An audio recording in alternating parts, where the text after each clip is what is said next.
Kāpēc tu joprojām negribi pamainīt savu dzīvi uz kaut ko labāku?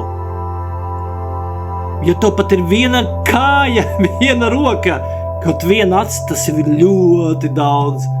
Iedomājies tie, kam viss ir dubultā. Kāpēc vienkārši bremzēt? Kāpēc nemainīt kaut ko savā dzīvē? Pastāsti, ko tu darītu, ko tu sāktu? Ko tu sāktu? Ko tu sāktu mainīt?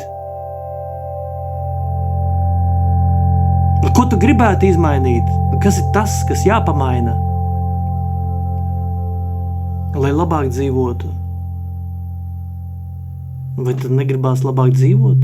Man liekas, visiem gribās. Tas nenozīmē, ka nebūs grūtības, būs grūtības visa mūža garumā.